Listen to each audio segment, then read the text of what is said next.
welcome to the 39th episode of ICC Biz Live. Today we have today we have with us the head of the CSR of the entire RPSG group, Dr. Neepa Sharma. Ma'am, welcome to the show. We uh, we request you to give a brief introduction of yourself and the kind of work you are doing. Thank you, Dr. Ghosh, and thank you, ICC, for having me today. Uh, I am Neepa Saha Sharma, and in my current role, I look after the CSR initiatives of CESC and its subsidiary companies. I've been in the sector for the past 24 years, both in the CSR space as well as in the development sector. So thank you for having me.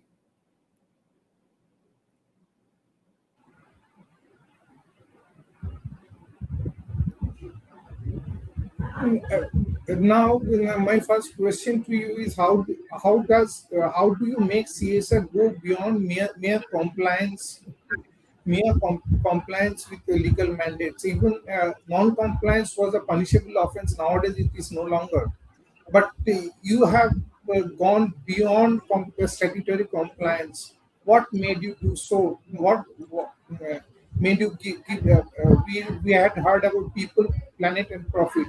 How the people who occupy your center is your focus. Not only people in your corporate, but beyond corporate. So please do elaborate us. Right. So before I answer your question, Dr. Ghosh, let me start with a simple thought. Every company operates with a social license. Uh, the license is not written in law, but granted by society. Now the question is, are we honoring the license or just complying with it? Because CSR today stands at crossroads. On one side, it is compliance, reporting, and percentages, and on the other, it is transformation, impact, and nation building. And what we choose will define not just companies, but the future of development itself. So, coming to your question, let's go a little deeper. CSR for many organizations is still just a line item, it's just 2% of profits. But responsibility, so to speak, cannot be reduced to a percentage. If responsibility is forced, it remains limited rather. And true CSR begins only when compliance ends. It is about asking what is our role in society, what problem can we solve using our strengths, and how do we create value beyond shareholders. So CSR is not charity. Charity is something which is episodic. CSR is something more meaningful. CSR is strategic. So for us, I believe in this that profit gives us the ability to do CSR, but it is purpose which gives us the reason to exist.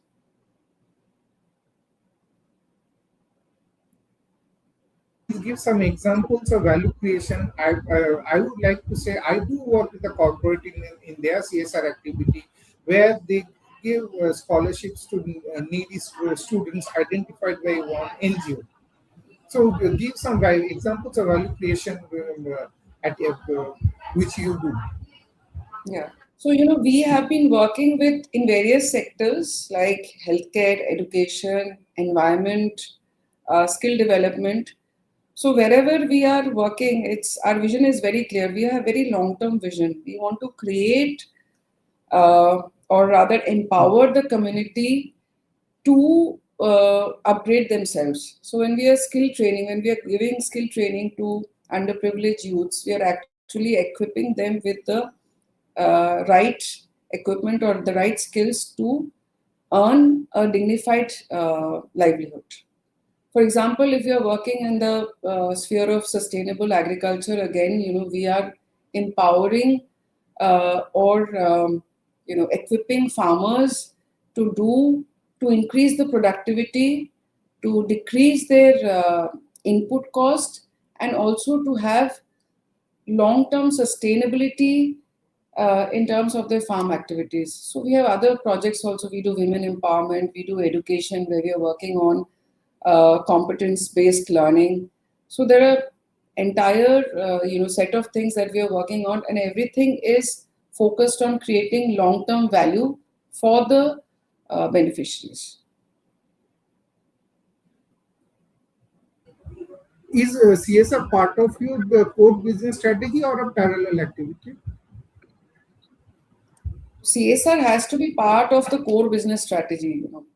For us, uh, it is. I mean, we have a CSR policy which defines the areas where we are going to kind of intervene, where we are going to implement projects, and so it is the policy dictates the kind of work that we do, and it is very much aligned to our business activities because we generally undertake CSR in our operational areas, in our license areas. So we have CSR activities around our generating stations, around our power plants, and also in our distribution areas.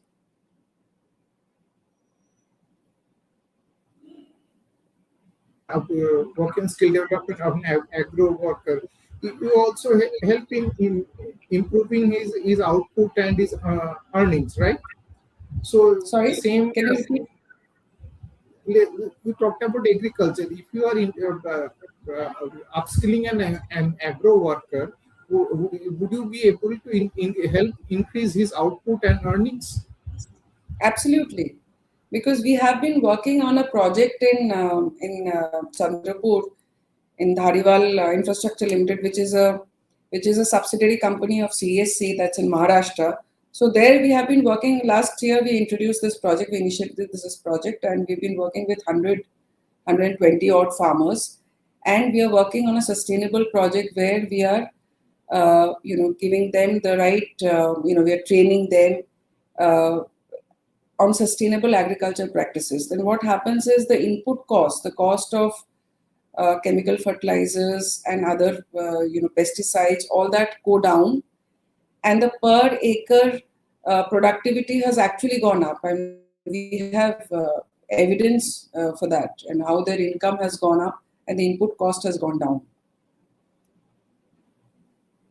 If you consider an industrial worker, do you help that worker to get job or to be self-employed in skill development area?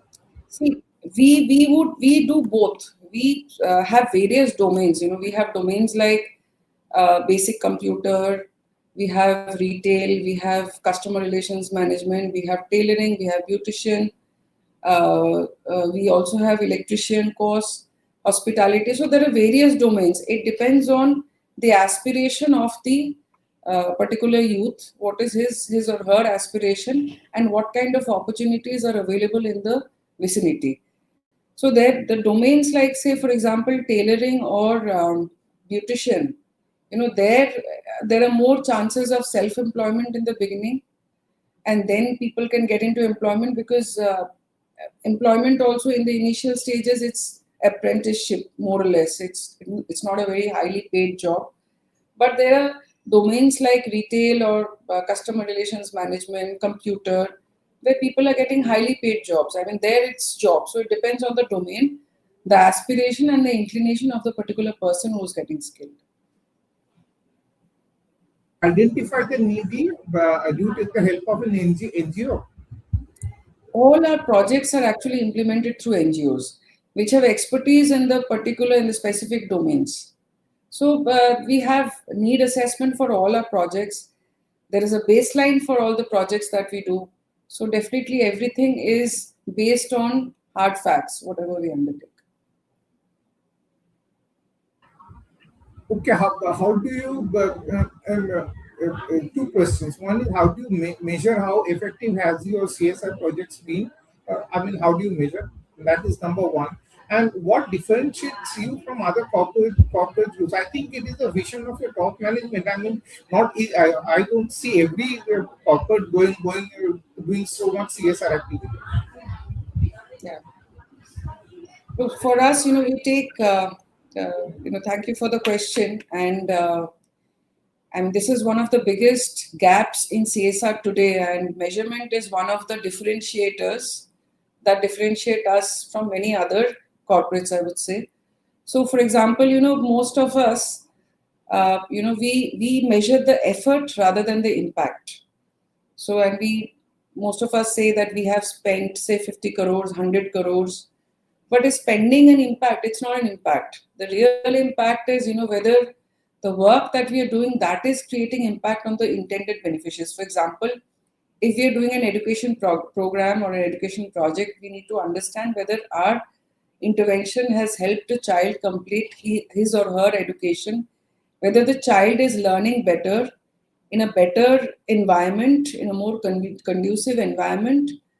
But if we are training a youth, we need to understand if the youth has got a job after our training program ends, because most of the time, corporates just report on how many youths trained, but it's also about how many youths who have got jobs through us and how many of them have actually been retained in those jobs, because you give jobs and they leave 1 month or 2 months down the line. So we also kind of track uh, for 6 months at least that how many youths have actually continuing in their job. We also see whether if it's a sustainable agriculture program, which I've talked about. We also see if the farmers' income has gone up. If a community program that we are looking at, we have to understand, we have to measure if the community has become self-reliant. So measurement is something which is very important, and we have long ago moved away from the input-output measure to outcome and impact level. So activities, conducting CSR projects on activity mode is very easy, and it is more visible. It gives us more visibility. But actually pursuing outcome and impact is more meaningful. And at CSC, we strongly believe in meaning rather than visibility.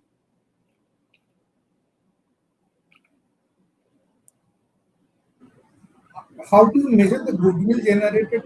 I mean, is it at all measurable?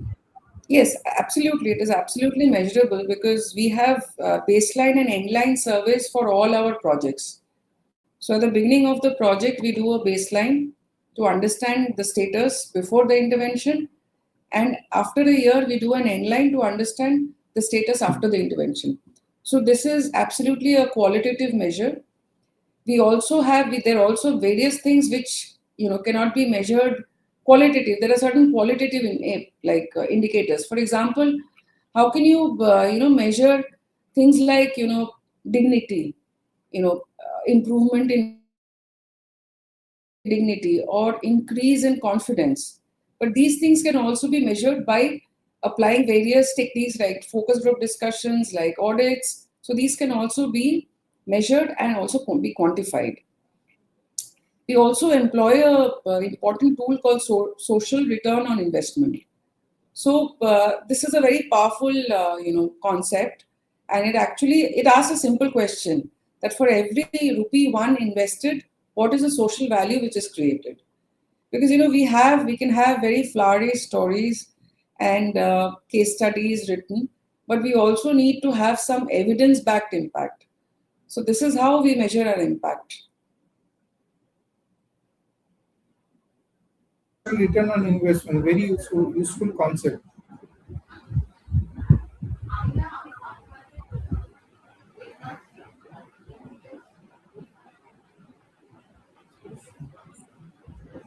Now, my question is: suppose beginning of a year, you are given X amount of money as budget, and say 3 4 areas to work in. What management structure you follow? What governance structure you follow? You choose NGOs and give the money to them, or what? You have your team, and you assign team A to this project, team B to that project. How do this explain to us in a simple way? Yeah. So as we discussed a bit earlier, that we have this need assessment. So wherever we are working in all our operational areas, we have this need assessment exercise where we interact with the stakeholders, with the beneficiaries to understand the kind of development issues that they are facing, or where we can have some impact on their lives. And this is something which comes from the grassroots. It's bottom up. It's not top down. So our business units in all these places, I mean, we get feedback from them based on their interactions with the stakeholders and also CSR teams interactions with the stakeholders. So based on that, we prepare a design, and it also has to be in alignment with the CSR policy that we have, the CSR policy of the company. So there are few focus areas in the policy, and the needs, when they're aligned with the policy, that's how we arrive at the various interventions that we are going to undertake over a period, over a year.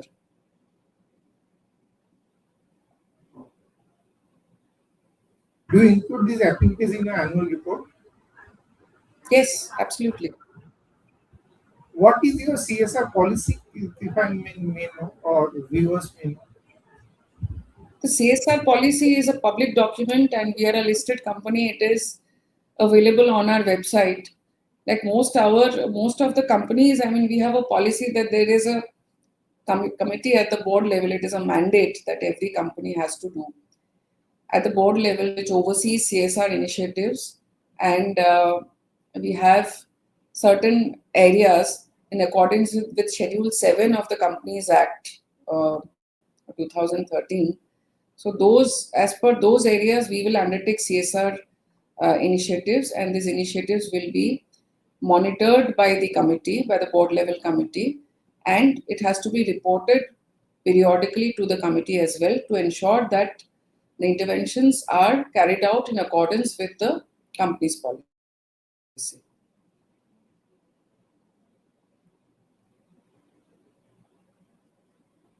Can you explain a bit more on social return on investment? What model you follow? Do you follow any model? There is, I mean, model. There are no models, but we have. There is a framework which is a common framework, but the calculations will differ on the basis of the domain in which we are working. So, for example, an education framework, I mean the calculation would differ from a health calculation. So, but the general framework is the same. That if I am investing, say, on training of say youths in a particular project. We have this project called Eklavya CSC Skill Academy where we train underprivileged youths for employment or self-employment. So if I'm training this youth, so every rupee that I'm spending on the project for training the youths, which includes the trainer cost, the infrastructure cost, the every other cost, maybe the equipment, contacting the employers, providing placement support. So there may be 7, 8 line items, through which we provide training to the youths. So how this every rupee, suppose I am investing 20 lakhs in this project, how this 20 lakhs, for every 1 rupee in this 20 lakhs, how much social value it is creating, meaning what is the return? What is, if, for example, if training was provided by somebody else, if the government, for example, so what would have been the cost of it? So there are few assumptions, there are few calculations which we have to keep in mind to arrive at the return on investment. So that every 1 rupee I'm investing in a youth, what return I'm getting? That means that when he is starting to earn, he or she is starting to earn, what is the return that he is giving? So very often we've seen that in a skill development project we get a social return SROI of 7 or 8. So for every 1 rupee spent we actually get a return of 7 or 8 rupees. That is wonderful. In a recent ceremony, you won first prize for your CSR activities. I mean, what made you be the winner? What differentiates you from other corporates? Yeah. Or So we had applied for this environment and sustainability category award, and we are thankful to ICC for recognizing our work. the competition was very tough.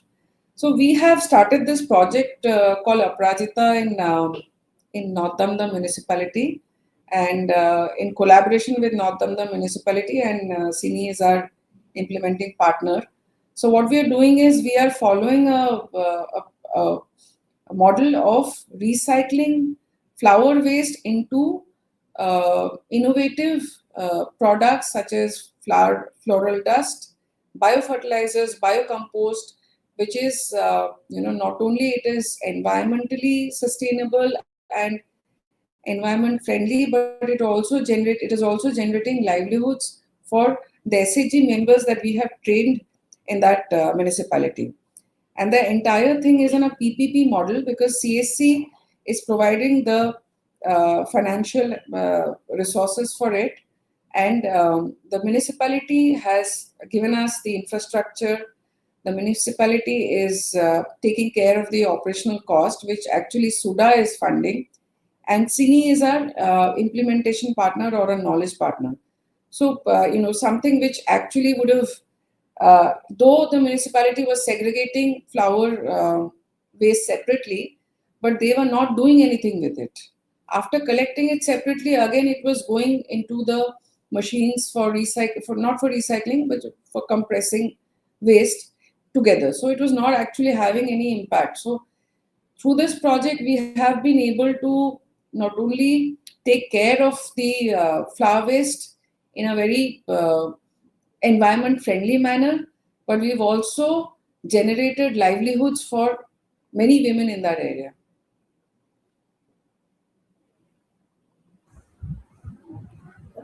My question is: do you face any problems in doing these projects? I worked in a project, a big central project called Howrah Growth Pole, where and even now when I get feedback from other economists, the biggest problem they face is mindset, changing the mindset of the people that I am here to do good for them. I mean, they look at them with suspicion. I mean, do you face any of these problems, or it is a smooth journey for you? There are challenges, but the challenges are both internal as well as external, I would say. So whenever we want to do a project like this, you have to convince the leadership why this important project is important. I think that challenge is higher than convincing the community. Of course, when you do, community is always more receptive if you give them a logic, if you give them a reason why we are doing this, and if it is in their interest, there is not a it isn't there, it's not much of a challenge. I've seen this in many. I've worked pan India before joining the CSC, and this is my experience that community is the easiest part. And we don't want to tell them that we are here to solve all your problems.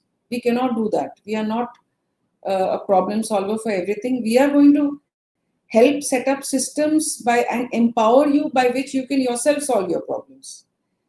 The challenge is more internal because when you really want to do something which is long term, which will not give you, because it's a project like Aprajita, it will not give you immediate results. You have to invest at least 3 to 5 years in that project to see a difference. So immediate visibility is not there. Quick gains, if you say, it won't be there. So it is actually convincing the inside people on how to do. That's the challenge.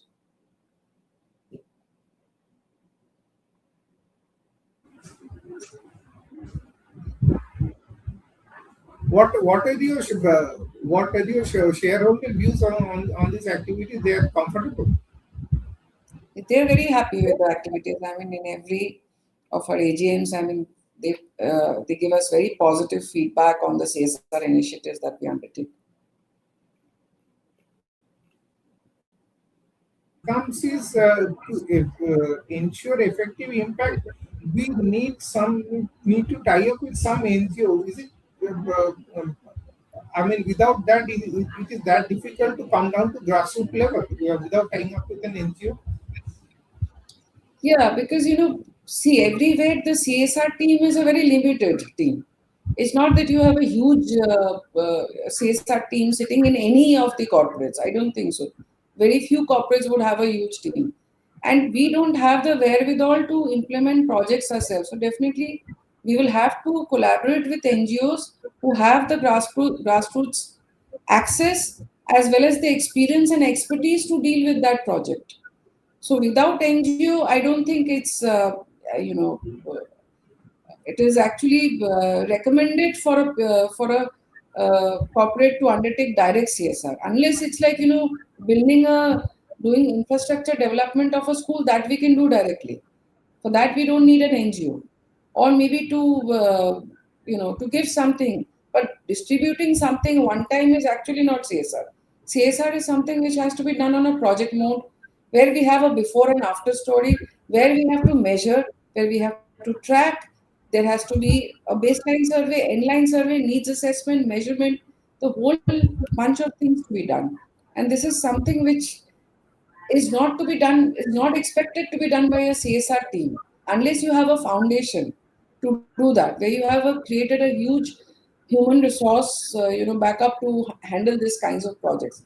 I think we have to depend on NGOs to do these kind of jobs. So, to sum up, you would say that inclusivity and equity is very much there in your CSR programs. Of course, I mean, when most of the time, inclusivity is seen as an add-on. Like it is something you've done, and then inclusivity you bring in later on as an add-on. But for us, it is actually a foundation. I mean, every time we design a project or we want to do a project in a certain domain or area, we ask ourselves is who is left behind? Who are the people whom we have not included? Most of the projects that CSC does or its subsidiary companies do, we have women, children, marginalized groups at the center of our project. And if we actually think that we can exclude some categories of people, then that growth will not be sustainable. It is, I mean, for me, I think inclusion is not a punchline. It's not just ethical. It is also economically intelligent.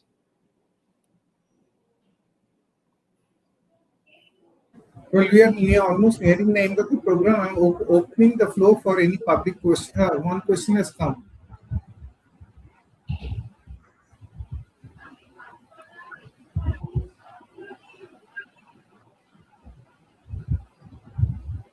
Have you seen the question? No, I cannot see the question. How are Well, the impact of CSR expenditures uh, assist. assessed? Uh-huh. So, as I said, we have NGOs which are implementing projects for us in various domains, and whatever expenditure, every CSR project has a list of KPIs, key performance indicators, which are quantitative. Apart from that, we also have certain qualitative indicators. So every activity is linked, every input or every activity is linked to an output, a specific output. Those outputs are again linked to specific outcomes. Outcomes may be quantitative or qualitative. So every activity is again linked to an expenditure, to a line item. So everything that we spend is actually can be measured, and their impact can be quantified as the key performance indicators of the project.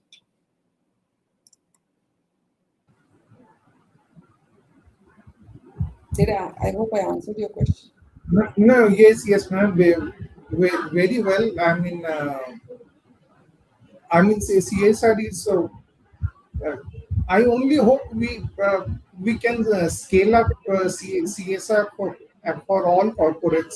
Only then the dream of Viksit Bharat can really be achieved because unless we pull up the people who need it, we would be among the top largest growth economies, but not a developed economy in a true sense. Absolutely. I mean, for Viksit Bharat, it's not the government's role alone The government alone cannot ensure that India will be a developed country. It requires participation from various sectors, and I think corporates in the form of CSR can play a catalytic role in this, and we can be the silent force multiplier in this vision of Viksit Bharat. But only if we decide to scale, only if we decide to collaborate and we stay committed. As I earlier said, we should not see ourselves as, we are the problem solvers and we are here to solve problems. We are here to empower people to solve their own problems. We are here to create systems by which people can solve their own problems. Ultimately, then only whatever development, whatever growth that we intend to undertake, that will be sustainable.